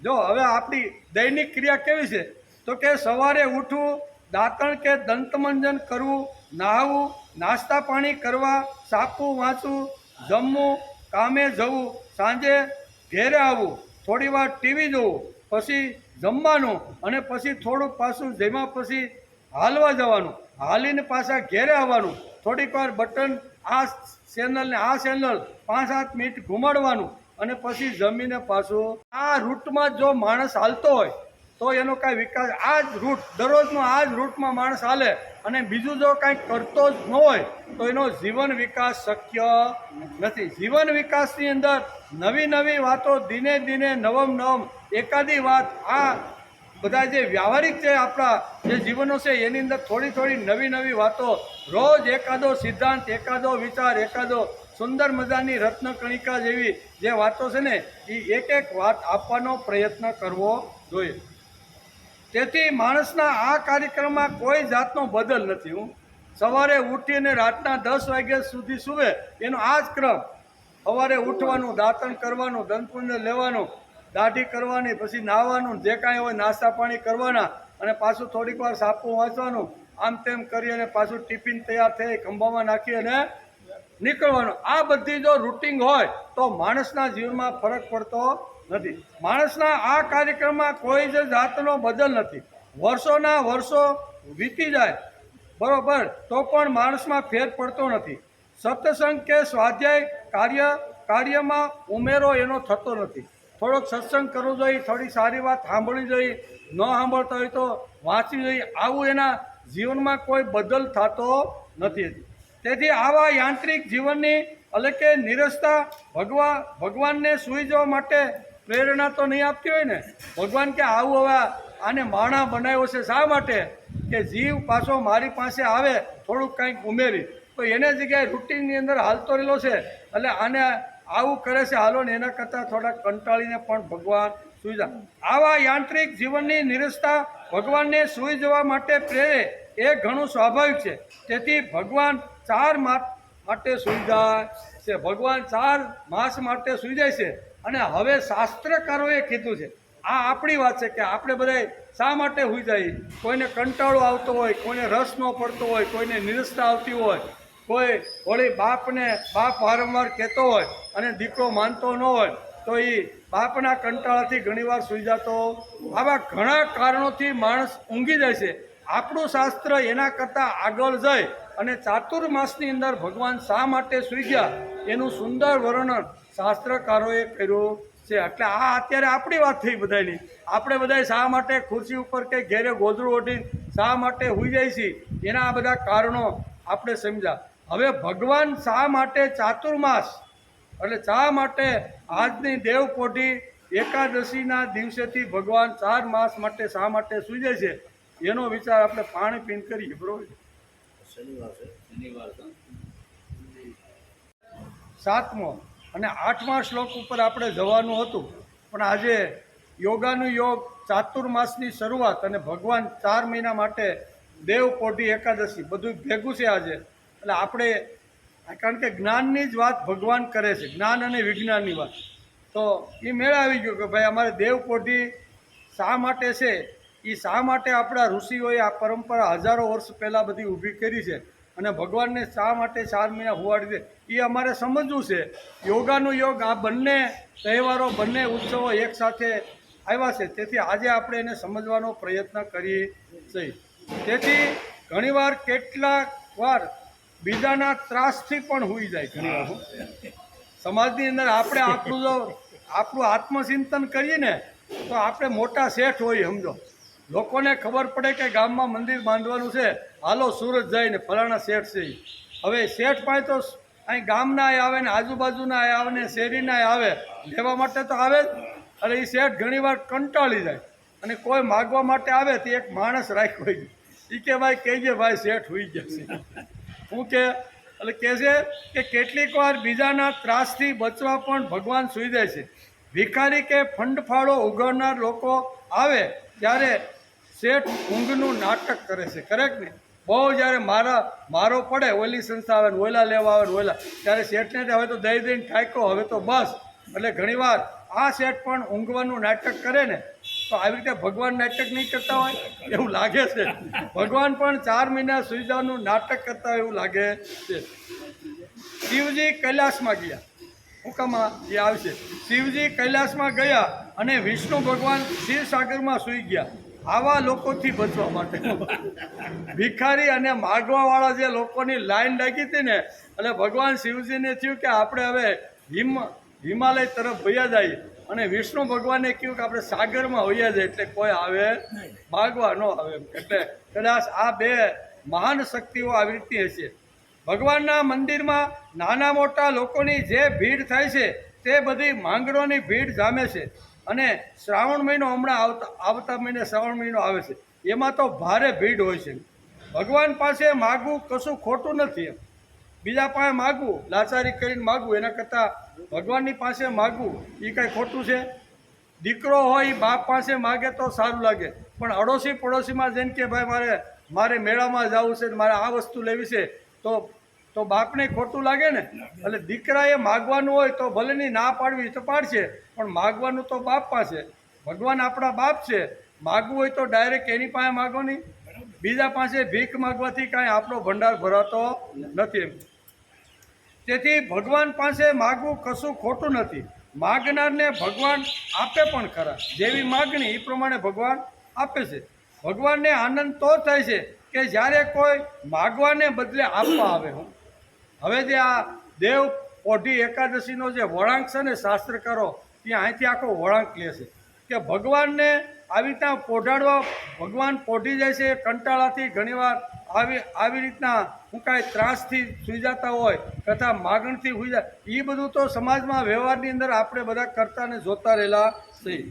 ભગવાનને કોઈ નિરપેક્ષ ભાવે મળવા આવે અથવા તો પોતાના કર્મના ફળ ભગવાનના ચરણે ધરવા આવે, બરાબર, તો એ ભગવાનને ગમે. કે ભગવાન 4 મહિના સુધી તમે જે સૂતા હતા ને, તમારું કામ હાથમાં લઈને હું જગતમાં ફેરો છું. તમે જે કહીને ગયા કે ભાઈ હું શાંતિથી ઊંઘી જાઉં અને તમે મારું અધૂરું કામ બધું ચાલુ રાખજો. એટલે કારતક મહિનાના દિવસે 11ના દિવસે ભગવાનની પાસે ભક્ત જઈને કહેશે કે ભગવાન તમે જે અષાઢ મહિનામાં જે ઊંઘી ગયા હતા, આજે 4 મહિના થયા, તમારી ઊંઘ હવે ઉડી ગઈ છે, એટલે હું તમને મળવા માટે આવ્યો છું. નિરપેક્ષ નિરાકાંક્ષ મેં પ્રેમ જગત ઉપર કર્યો છે. તમે જેમ જગત ઉપર કોઈ પણ પ્રકારની અપેક્ષા રાખ્યા વગર તમે જગતના દરેક જીવ ઉપર જે પ્રેમ કરો છો, બરાબર, એવો જ પ્રેમ મેં થોડા લોકો સાથે કરીને હું આવ્યો છું. એટલે કોઈ પણ નિષ્કામ કર્મયોગ કર્યા પછી, નિરપેક્ષ કર્મ કર્યા પછી એના જે કાંઈ ફળ આવે તો એ ફળ ધરવા માટે ભગવાનને ભક્ત દેવ ઉઠી એકાદશીના દિવસે મંદિરમાં જતો હોય છે. તેથી ભગવાનને કોઈ નિરપેક્ષ ભાવે મળવા આવે અથવા તો પોતાના કર્મના ફળ ભગવાનને ચરણે ધરવા આવે. જાગરણના દિવસોમાં ઊંઘથી બચવા માટે બહેનો ભેગી મળીને રમે છે. કોઈ રમનાર ન હોય તો ઊંઘ આવી જાય કે નહીં? એને જાગવું છે ભાઈ સવાર સુધી. એટલે કે જાગરણ કરવા માટે કોઈનો આધાર જોઈ, અને ન હોય તો શું કરે? પછી આવીને સૂઈ જાય, પછી બેન ઊંઘી જાય છે. આ સ્વાભાવિક છે. ઉપનિષદ પણ કહે છે ન એકાંકી રમતે. આમ ઉપનિષદ આપણું કહે છે કે એકલો માણસ રમી શકતો, રમવા માટે મને બીજો જોઈએ કે નહીં? બીજા વગર એકલા રમાય નહીં. ગમે એવી રમત રમવાની હોય નાની મોટી, તો એમાં એકથી વધારે લોકો એમાં જોઈએ. તેથી સૃષ્ટિની શરૂઆતમાં ભગવાન એકલા હતા. કેવા? ભગવાન વિષ્ણુ કેવા હતા? ક્ષીરસાગરમાં પોઢેલા હતા, બ્રહ્માજીને બોલાવ્યા અને એકલા જ હતા એમ કે. એટલે કે સૃષ્ટિની શરૂઆતમાં ભગવાન એકલા હતા. અદ્વૈતમાં અસ્તિત્વ છે, જ્યારે દ્વૈતમાં રમત છે, એમ ઉપનિષદ આપણે સમજાવે છે. એટલે કે એકોહમ બહુસ્યાત પ્રજાએ, હું એક છું તો અનેક થાવ તો હું રમી શકું, એકલો રમી શકે નહીં. તેથી અહીં ઉપનિષદ કહે છે એકોહમ બહુસ્યાત પ્રજાએ.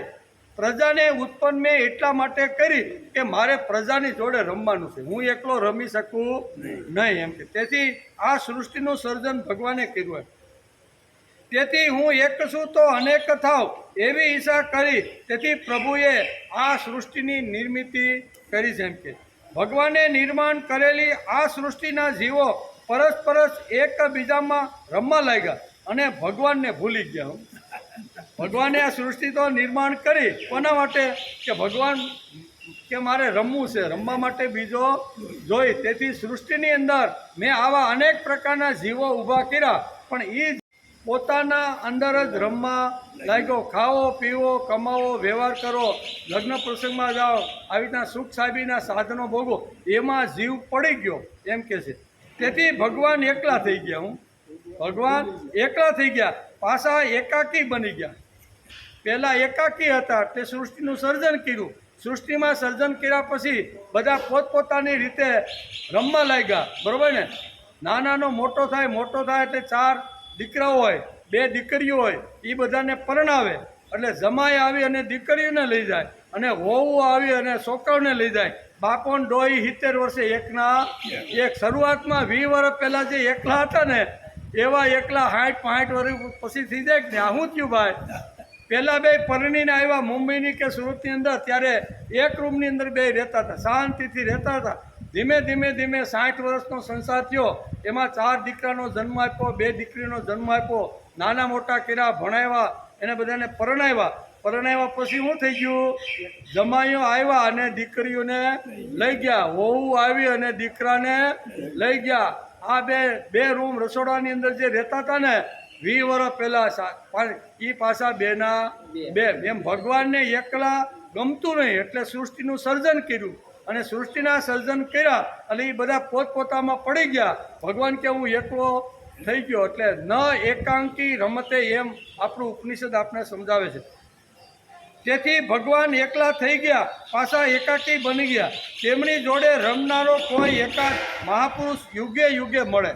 સંતો આવે, ઋષિઓ આવે, આચાર્યો આવે, એ કે કાંઈ વાંધો નહીં ભગવાન, તમે એકલા થઈ ગયા છો ને, હું તમારી જોડે છું, આપણે રમત રમીએ.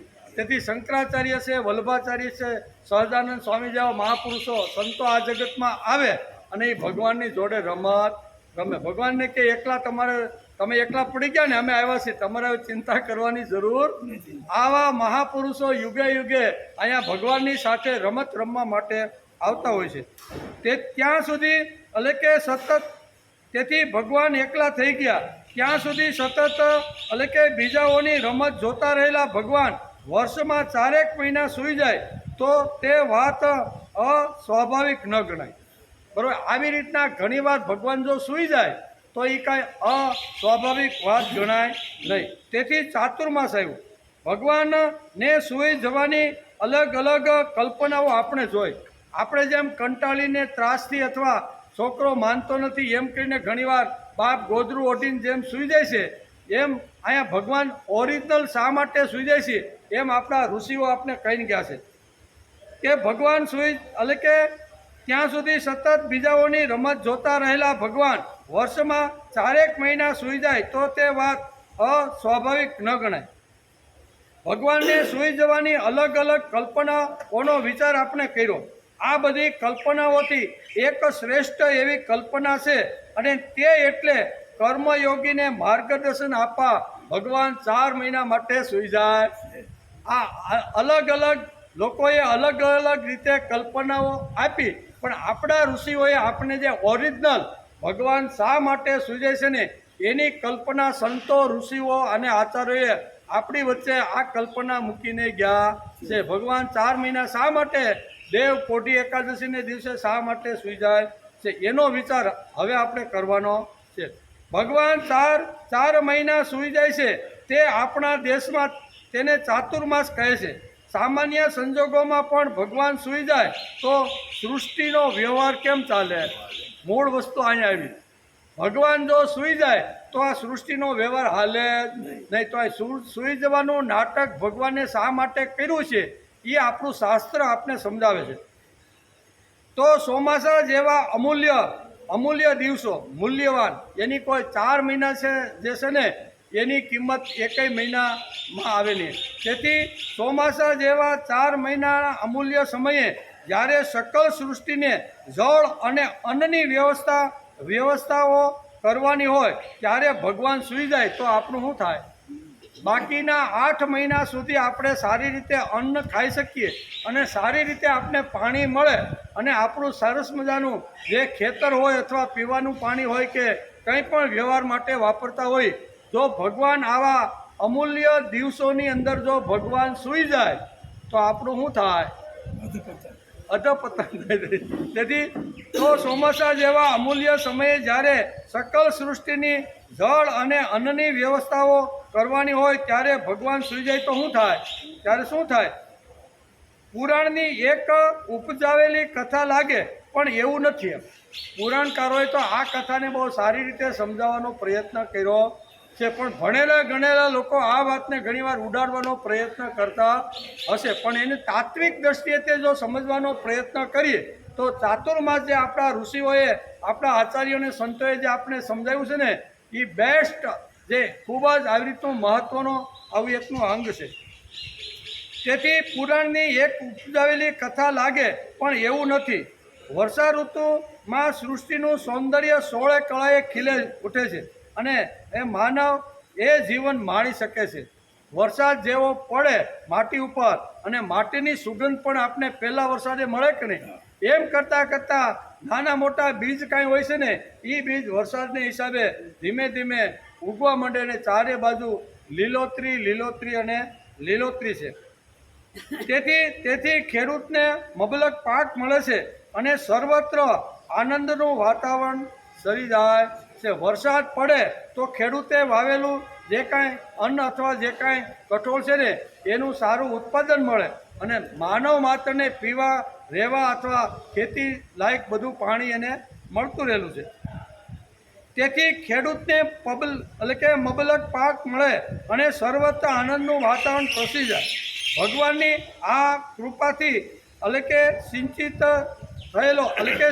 થયેલો કૃતજ્ઞ બુદ્ધિનો માનવ દેવ મંદિરમાં જઈ પ્રભુના ગુણગાન ગાય, પ્રભુની સ્તુતિ કરે અને ભગવાનની સ્તુતિ કરતાં કરતાં આ ભક્ત થાકતા નથી. એકાદશીનો દિવસ હોય, ભગવાન ઉઠ્યા પછી ભગવાનની પાસે ભગવાનનું વર્ણન કરતા આ ભક્ત થાકતો નથી. અને વર્ણન કેવું કરે છે કે ભગવાન, તમે 4 મહિનાની અંદર અમારી જે જીવન જરૂરિયાતની જે વસ્તુ હતી ને, મુખ્ય અન્ન અને પાણી, કેવું?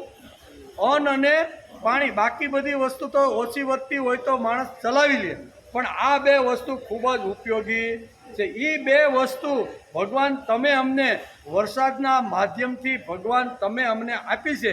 આવો ભક્ત જ્યારે 2 ઉઠી એકાદશીના દિવસે મંદિરમાં જાય અને ભગવાનને કાલાવાલા કરે કે ભગવાન, તમારી કૃપાથી આજે અમે 4 મહિના સુધી અમારા ખેતરમાં જે 4 દાણા નાખ્યા હતામાં એ 4 દાણામાંથી 4000 દાણા બનાવી અને ભગવાન તમે અમારા ઉપર બહુ મોટી કૃપા કરી છે. ભગવાન પ્રત્યે કૃતજ્ઞતા વ્યક્ત કરવા માટે ખેડૂત હાથમાં ડુંડું લઈ અને કારતક મહિનાની એકાદશીને દિવસે ભગવાન જ્યારે ઉઠે ને, ત્યારે મંદિરની અંદર આ ખેડૂત એક ભાવનું પુષ્પ લઈને જાય છે.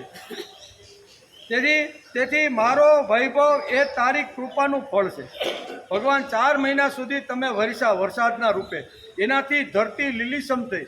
મેં જે ખેતરમાં 4 દાણા નાખ્યા હતા એમાંથી 4000 દાણા ભગવાન તમે બનાવી આપ્યા. આ કૃતજ્ઞતાના ભાવ લઈ અને મંદિરમાં એકાદું જુવારનો લોથો હોય કે બાજરાનું ડુંડું હોય કે મગફળીના દાણા હોય, એ લઈ અને ભગવાનની પાસે જઈ 2 હાથ જોડી અને ખેડૂત ભગવાનને કહેશે કે ભગવાન, આજથી 4 મહિના પહેલાં ખેતરમાં તમારા ભરોસે 4 દાણા નાખ્યા હતા, એમાંથી 4000 દાણા તમે અમે બનાવી આપ્યા. તમારી કૃપા અમારી ઉપર અનંત છે અને તમે જો આવી કૃપા ન કરી હોત તો અમે જે વાવેલો જે કાંઈ દાણા છે ને, એ બધા અમારા ફેલ અને નિષ્ફળ જાત. આમ કરીને કૃતજ્ઞ બુદ્ધિથી આ જીવ ભગવાનની પાસે કારતક સુધી દેવ જે ઉઠી એકાદશીના દિવસે મંદિરમાં જઈને આ ભગવાનની પ્રત્યે કૃતજ્ઞતા વ્યક્ત કરે છે. મારો વૈભવ એ તારી કૃપાનું ફળ છે. હું બોલે છે જીવ કે મારો વૈભવ એ તારી કૃપાનું ફળ છે. એમ જ્યારે માનવ પ્રભુને કહે ત્યારે જાણે તેમને સામે જવાબ ભગવાન આપતા ન હોય એમ ભગવાન અંદરથી બોલે. ભગવાનને આ જીવ કહે છે, ભગવાન 4 મહિના પહેલાં ખેતરમાં હું 4 દાણા નાખ્યો હતો. 4 મહિના પછી તે વરસાદ વરસાયો, વાતાવરણ અનુકૂળ કર્યું અને 4 દાણામાંથી 4000 દાણા તે બનાવી આપ્યા છે.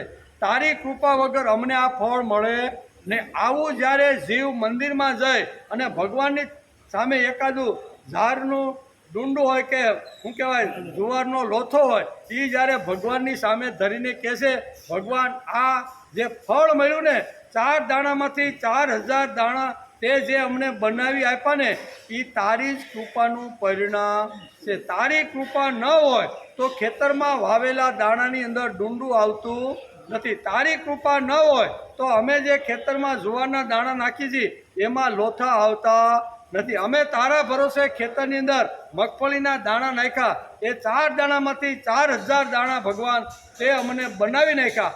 આવા કૃતજ્ઞતા ભાવથી ખેડૂત હાથની અંદર જ્યારે લોથો કે માંડવીનો એક પૂળો લઈને જાય ને કે ભગવાન આ બધું તારી કૃપાનું ફળ છે.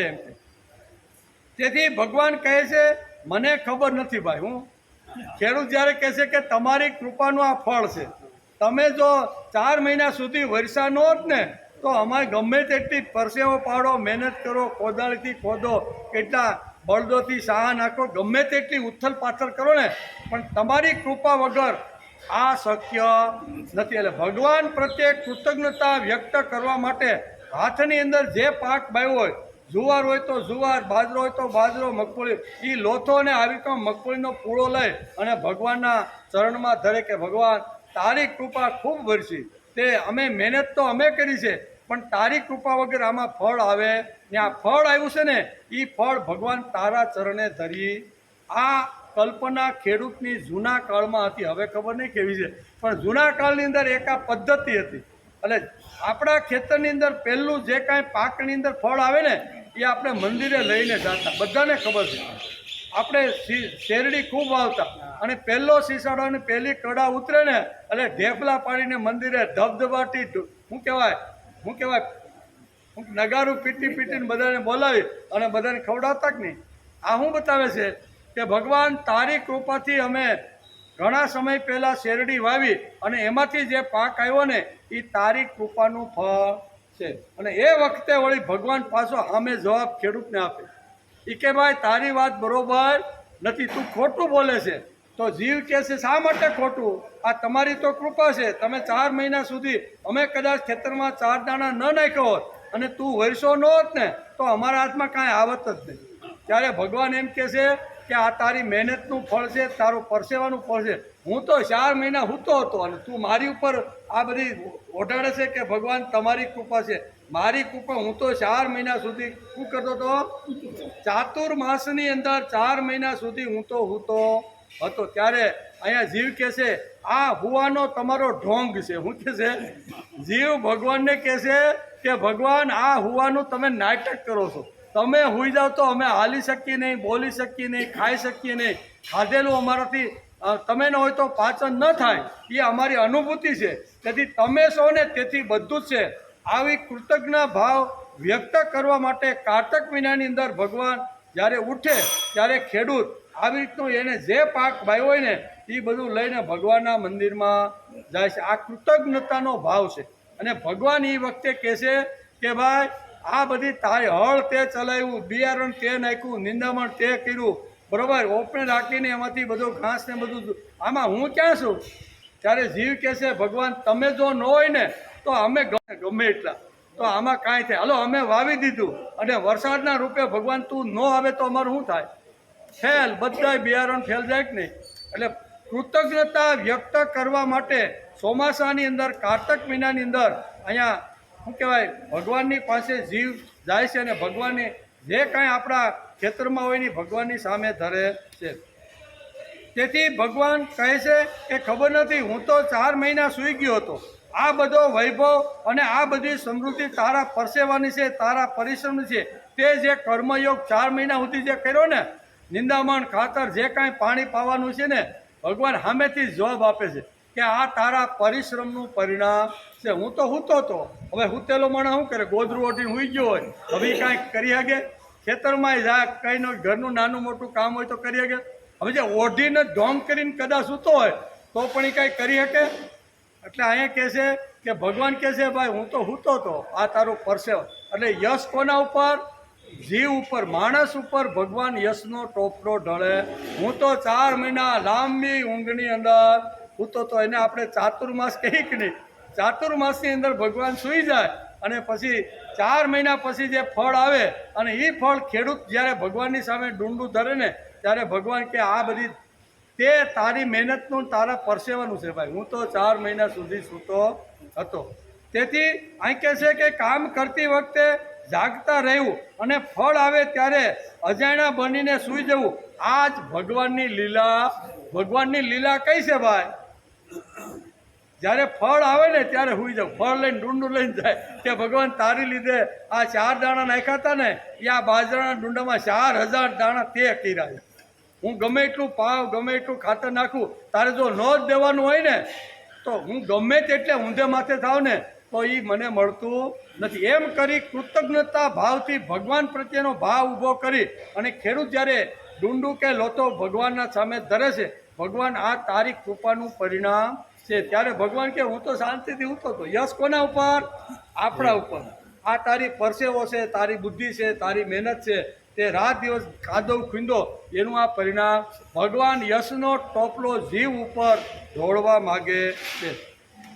તેથી સાચા કર્મયોગીને આના કરતાં બીજું શ્રેષ્ઠ માર્ગદર્શન કયું હોઈ શકે?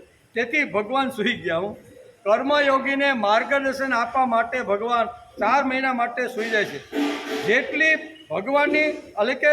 ભગવાનની દ્રષ્ટિએ આ કલ્પના વિનાશ ભરી લાગે છે તેટલી જ વિચારની દ્રષ્ટિએ પણ તે માધુર્ય અને સૌંદર્યપૂર્ણ લાગે છે. વળી આના પરથી ફલિત થાય છે કે કર્મ કરો પણ અભિમાન કે અહંકાર ન રાખો. આ બહુ સરસ. આ ચાતુર્માસની અંદર આજે દેવપોઢી એકાદશી જે આપણે આવે છે, યોગાનું યોગ. આજે ભગવાન 4 મહિના સુધી લાંબી ઊંઘની અંદર સૂઈ જાય છે, પણ જ્યારે ફળ આવે ત્યારે ખેડૂત લઈને જાય છે. ભગવાન કહે છે ભાઈ હું તો હૂતો હતો, આમાં મારું કાંઈ નથી, મેં તો કાંઈ હું તો શાંતિથી હૂતો હતો. બરાબર. શાંતાકારમ ભુજગ શયનમ. સમુદ્રની વચ્ચે જઈને શાંતિ ફેણની નીચે શાંતિથી લક્ષ્મીની જોડે વાતો કરતો કરતો ઊંઘતો હતો. એમાં આમાં મારી ક્યાં મહેનત છે? ભગવાનને કૃતજ્ઞ બુદ્ધિથી જીવ આ કહે છે. એટલે કે કરતા જેમ ખોવાઈ જાય, લુપ્ત થઈ જાય, સમાધિસ્થ બની જાય, તે જ કૃતિ શ્રેષ્ઠ બને છે, તે જ કૃતિ મહાન છે.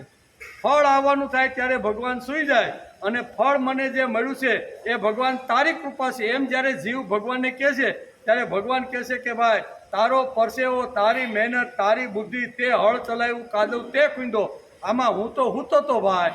એટલે યશનો ટોપલો ભગવાન જીવ ઉપર ઢોળવા માગે છે. તેથી સૃષ્ટિ સુંદર લાગે છે કારણ કે તેનો સર્જક તેમાં એકરૂપ બની જાય છે. આજે માણસને કીર્તિ અને સ્તુતિ કેટલી ગમે છે? ગમે જ ને. કીર્તિ આપણી કોઈ સ્તુતિ કરે તો ગમે જ ને. આપણે ત્યાં આપણા પ્રાચીન ઋષિ મુનિઓએ વેદો ઉપર પોતાના નામો લખ્યા નથી, કારણ કે તેમને નામની કે કીર્તિની કોઈ પ્રકારની અપેક્ષા ન હતી. આપણા શિલ્પીઓએ પણ શિલ્પી કૃતિઓ પર પોતાના નામો ચિત્ર નથી. તેથી જ વેદો અમર છે અને શિલ્પી કૃતિઓ ચિરંજીવી બની ગયા. શિલ્પ કૃતિએ એના ઉપર નામ લખ્યા નહીં, વેદો અમર થયા. શા માટે? કે વેદોની અંદર કરનાર જે છે ને એણે પોતાનો સિક્કો માર્યો નથી. તેઓ પોતાના અહમની આહુતિઓ આપી છે, અહમની સમાધિ લગાવી છે અને સતત કર્મયોગ કરતા રહ્યા છે. માનવ માત્રને માર્ગદર્શન આપ્યું છે. જે પોતે ખોવાઈ જાય છે તે જ કંઈક પામે છે. ખોવાઈ જાય તે જ કંઈક પામે છે અને જે પામે છે તે જગતને કંઈક આપી શકે. પામ્યો હોય તો એ જગતને આપે ને, પણ પામ્યો જ ન હોય તો એ જગતને ક્યાંથી આપી શકે? તેથી અહીં કહે છે તેથી કાર્યની દૃષ્ટિથી જોતા પણ તે જ કાર્યને શ્રેષ્ઠ ગણી શકાય. જ્યાં મહાન કાર્ય દેખાતું હોય પણ કાર્યકર કોઈ ગોઈતો જડે. કોણે કર્યું ભાઈ અમને ખબર નથી, કોઈ આવીને કરી ગયું પણ અમને ખબર નથી. ટૂંકમાં કહેવાનું હોય તો આજથી ભગવાન 4 મહિના સુધી સૂઈ જવાના છે. તેથી દેવકોટી એકાદશી અને કારતક મહિનામાં એટલે કે જાગવાના દિવસો, તેથી દેવ કારતક મહિનામાં ભગવાન જે જાગે છે તે એટલે દેવ ઉઠી એકાદશી. આ બંને વચ્ચેનું જે અંતર છે ને એ 4 મહિના સુધીનું છે. ભગવાનની નિંદ્રા એટલે કે ભગવાનની નિંદ્રા આપણા પરના તેમના વિશ્વાસના કારણે હશે તો તે અતિ ઉત્તમ હશે. ભગવાન આપણા ઉપર વિશ્વાસ રાખીને હોડ ટાણીને હોઈ ગયા કે ભાઈ હું 4 મહિના માટે હોઈ જાઉં, આડાહવડા થતા નહીં, ખરાબ કાંઈ કામ કાંઈ, સીધા સાદા રહી ગયો. એટલે જીવ ઉપર આવી રીતનો ભરોસો વિશ્વાસ રાખી અને ભગવાન 4 મહિનાની લાંબી નિંદ્રામાં પોઢી જાય છે. કોના ઉપર ભરોસો રાખ્યો? જીવ ઉપર, કે 4 મહિના મારી હાજરી નહીં હોય, હું તો શાંતિથી સમુદ્રની અંદર હું કે શાંતિથી સૂતો છું. આમ કરીને કદાચ ભગવાન આ હુઈ જવાનું ઢોંગ તો નહીં કરતા હોય ને. ભગવાન જો હુઈ જાય તો આપણું શું થાય? આ પાસે અગવડ થાય ને. ભગવાન એકવાર જો હુઈ જાય તો 4 જણાના ખંભે રામ બોલો ભાઈ. અંદર જો ભગવાન સૂઈ જાય કે ભાઈ આજથી હું રજા ઉપર ઉતરું છું, આજે તારે મારે કંઈ સંબંધ નથી. ભગવાન જો જીવ સાથેનો સંબંધ તોડી અને ભગવાન કહેશે હવે હુઈ જાઉં, હવે તારે ત્યારે રામ બોલો ભાઈ રામ થાય કે નહીં? તેથી કાર્યની દ્રષ્ટિએ જોતા પણ તે જ કાર્ય શ્રેષ્ઠ ગણાય. જ્યાં મહાન કાર્ય દેખાતું હોય પણ કાર્યકર ગોઈતો જડે.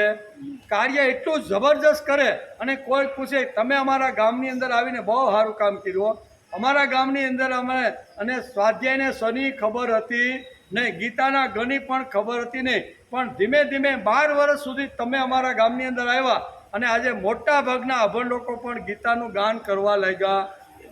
એ જ્યારે બોલે ને ગામના લોકો ત્યારે કાર્યકર કહે છે કે ભાઈ આ બધી ભગવાનની કૃપા વગર શક્ય નથી. ભગવાન મને ચલાવે છે, મને સંભાળે છે અને તેથી જ ભગવાનની જે કાંઈ સારી વાતો મને જે સારી લાગી ને એ મેં કહેવાનો પ્રયત્ન કર્યો. આમાં મારું કાંઈ નથી. તમને જે સારી વાતી સ્પર્શી ગઈ, તમે સારું જીવન જીવવા લાગ્યા, તમારા જીવનની અંદર સદગુણો આવ્યા અને તમે સુંદર આવી રીતનું પ્રભાવિત જીવન જીવવા લાગ્યા ને, એમાં મારું કાંઈ નથી. જે કાંઈ છે ને એ ભગવાનનું છે, ભગવાનની ગીતાનું છે અને મહાપુરુષે આપેલું જે માર્ગદર્શન છે ને એ છે. અમારું અમે કાંઈ નથી. અમે તો ખાલી ટપાલી બનીને ટપાલ આપવા આવ્યા સહી. ટપાલની અંદર ટપાલ તો ક્યાંય મુંબઈથી આવેલી છે, ક્યાંય કલકત્તાથી આવેલી છે, ક્યાંય ભાવનગરથી આવેલી છે, ક્યાંય અમરેલી. એ ટપાલ આપવાનું કામ અમે કરીએ છીએ. આવું જીવ આખે છે. તેથી ભગવાનની નિંદ્રા આપણા પરના તેમના વિશ્વાસના કારણે છે. આપણે જે ઊંઘી જાય ભગવાનના વિશ્વાસના, તો તે અતિ ઉત્તમ વાત છે. આપણને માર્ગદર્શન કરવા ભગવાન આજથી 4 મહિના સૂઈ જવાના છે. તેમાં પણ સુગંધ છે. ભગવાન આજથી આજ દેવકોટી એકાદશી અને આજથી ભગવાન 4 મહિના સુધી સૂઈ જવાના છે. તેમાં કેટલી સરસ સુગંધ છે. પરંતુ આજના દિવસે સંકલ્પ કરવો જોઈએ કે ભગવાનની ઊંઘ મેં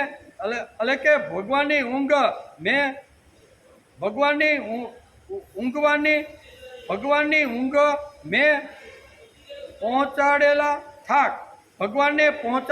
થાક, પરિશ્રમ, કંટાળો, ત્રાસ, નિરસ્તા કે એકાંગીપણાને ભગવાને ઢોંગ કરવા હોઈ ગયા નથી. નકર કે હવે આ માથાકોડી કરીને થાક્યો પણ આ જીવ તો બરોબર કાંઈ મારું માનતો નથી. બાપ જેમ કંટાળીને ઘણીવાર હોઈ જાય ને, દીકરાને કહે કે દીકરા અમે ખેતી કરતા હતા ત્યારે આવી રીતે સરસ મજાની ખેતી કરતા હતા, આમ વાવવું જોઈએ, આમ પાણી પાવું જોઈએ, ખાતર નાખવું જોઈએ એમ કે અને વારંવાર કે દીકરો ન કરે ત્યારે બાપને કંટાળો આવે કે નહીં. 25 વખત કીધું હોય કે અમે આવી રીતનું કરતા, દીકરા આવી રીતનું કરીશ ને તો પાક અને ફળ બહુ સારા આવશે.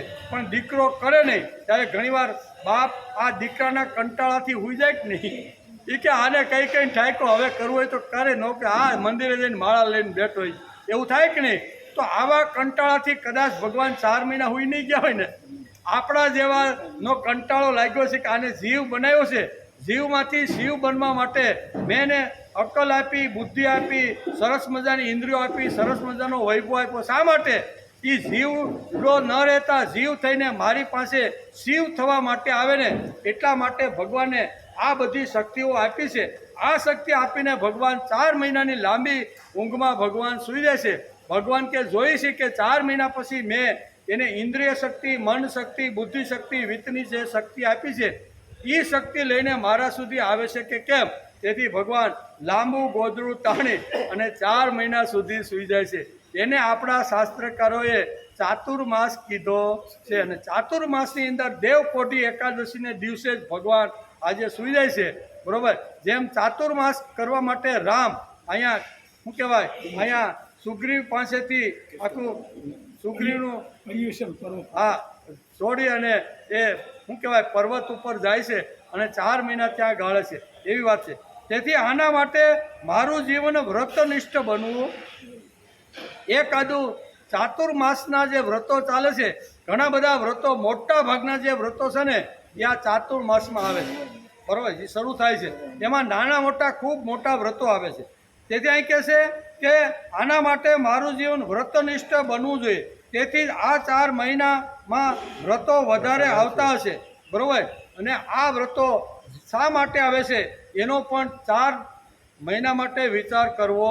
બીજા મહિના કરતાં ચાતુર્માસની અંદર ઘણા બધા વ્રતો વિશેષ પ્રકારના આવે છે. એ આપને કાંઈક સમજાવવા માટે આવે છે. તો એ વ્રતો શા માટે આવે છે એનું માર્ગદર્શન ભગવાને અહીંયા બહુ સરસ રીતે સમજાવવાનો પ્રયત્ન કર્યો છે. પણ આપણો ટાઈમ પૂરો થઈ ગયો. બરાબર? સોમવારે આપણે આવશું ને ત્યારે ભગવાને અહીંયા શ્રીમદ ભગવદ્ ગીતા